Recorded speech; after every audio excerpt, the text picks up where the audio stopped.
She loves free samples. Yeah, sure.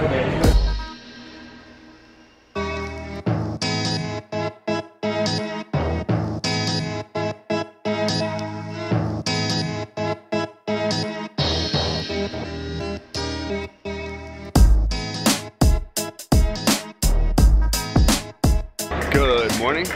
It's our second to the last day in Barcelona, and we are currently standing in line to get to the Barcelona Cathedral. Admission is free during certain hours. I'll post those below.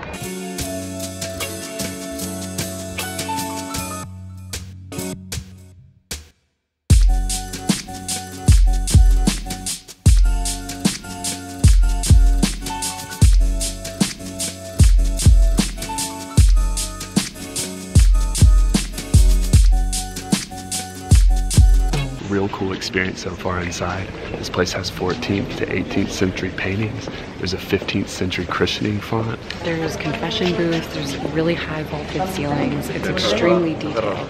Definitely worth come checking out.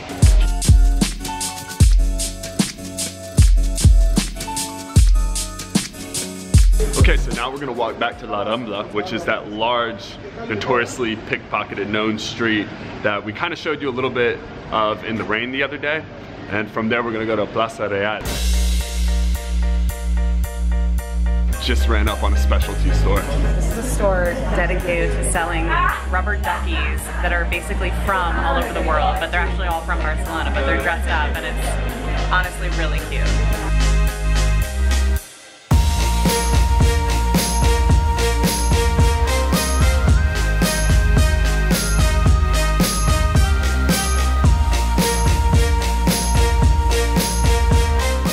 Similar to Times Square in New York. Just a very busy, movemented street. There's always people out, no matter what time of year it is. Tons of street performers. There's cafes that line on either side with outdoor seating.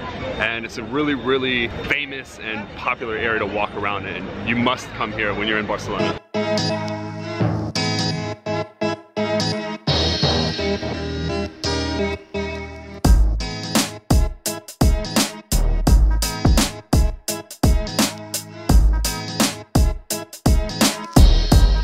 Okay, so we made it. We're in Plaça Real.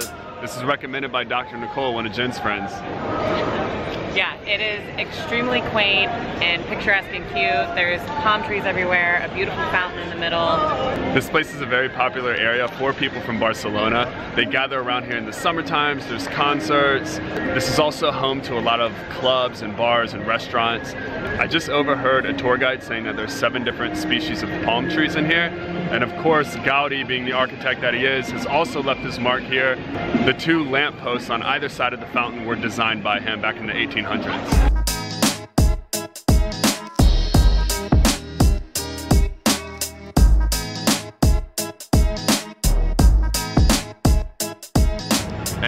Actually headed to the market Santa Caterina. I wanted to highlight this one because this is a more, I want to say, local and fair price market.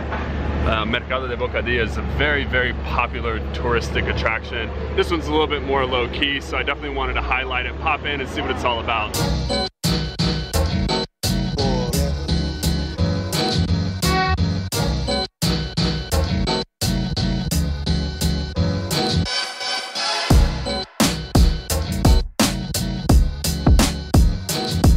Finally getting to try out Iberian ham. We've been eating Serrano ham, which is an inferior quality. They say that the Iberian ham is a superior quality. They both kind of taste the same. I like them both, so they're really, really good. It's almost one of those must-dos when you're in Spain, because you have to try ham. They sell these convenient little cones here. The first thing I noticed about the Mercado Santa Caterina is that they're €3 per cone versus the Mercado de Boqueria, which is €5 per cone. Do the math. This place is a lot more chill. You won't run into a lot of people in the lanes bypassing one another. And also the workers here are very friendly. They've given us free samples. They let us video them. So as far as I'm concerned, Santa Caterina is winning. It's nowhere near as crowded as the other one. It seems like this is truly where people come to grocery shop, gather a few things. It's not crowded, and you don't feel claustrophobic, and the prices are better. We're gonna go ahead and stock up at the market here, so when we go to the viewpoint later on, we'll be prepared. The whole market's clean, the employees are friendly as hell, Easily the market I'd come to if I lived in Barcelona.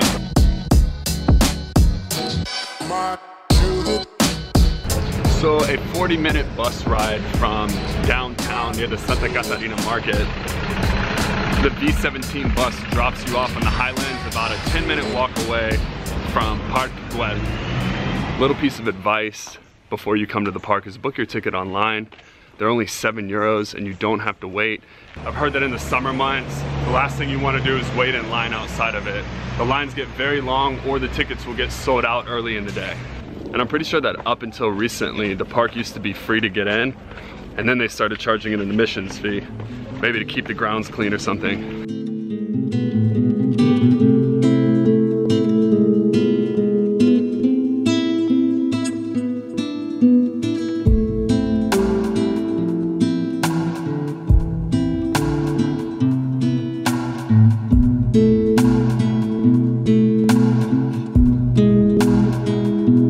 Walking through the HYPOSTYLE room. This place was built between 1920 and 1930. Typical Gaudi fashion, a lot of mosaics. There's mosaic all over this place, even in the two homes that are down in the lowest terrace area. It kind of reminds me of like a cross between Candyland, the game, if you've ever played that, and like a gingerbread house. Pretty interesting. No, it does. Candyland is the best way to explain it. It's the real life board game version of Candyland. All they need is a slide from the top and you're set. Or is that Chutes and Ladders? I have no idea.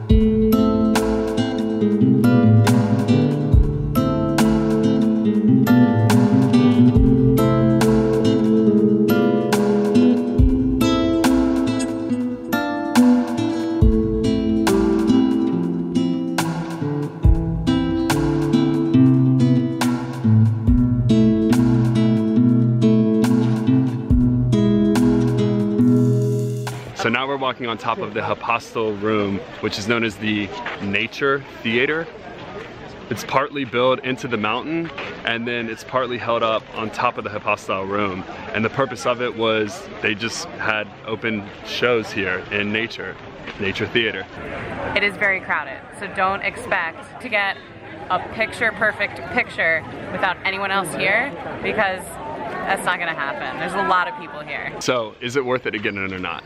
Well, the park itself is kind of large, but the area where you pay to get in is relatively small, but the ticket also isn't that much. So if you want to break from the downtown area and a chance to maybe take a few cool pictures, if you can get in them alone, then yes, I think it's worth it. The entire park is massive, and that is free to get in. The part that has all of your typical Gaudi mosaic pieces with like the gingerbread house, Candyland house, that's what we called them, that is what you're paying for. But I would still say even come here. Personally, I would say maybe pass on paying for it to get in, because you can kind of see it without actually going in, with the exception of that lower level underneath the terrace area. But you can still come to the park for free. It's just that one section. So we're divided. I'd say come pay. She says come to the park and at least explore and not pay. I think you'd have to make your decision yourself. I don't know.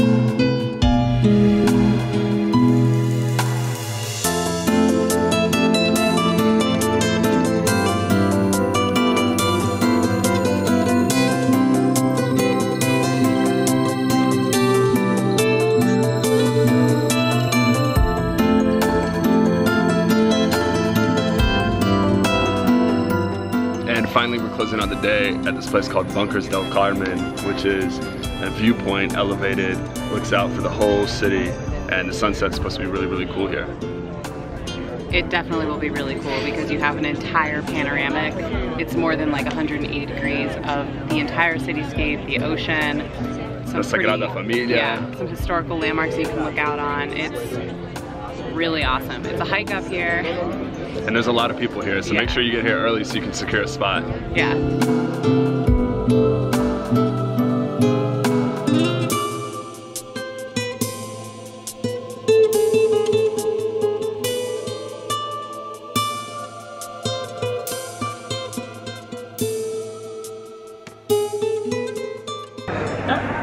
It's fruity, it's nutty, it's sweet. There's pigeons, there's pigeon babies. Baby pigeons. Way more people out here now. Playing like trance music. It's getting real.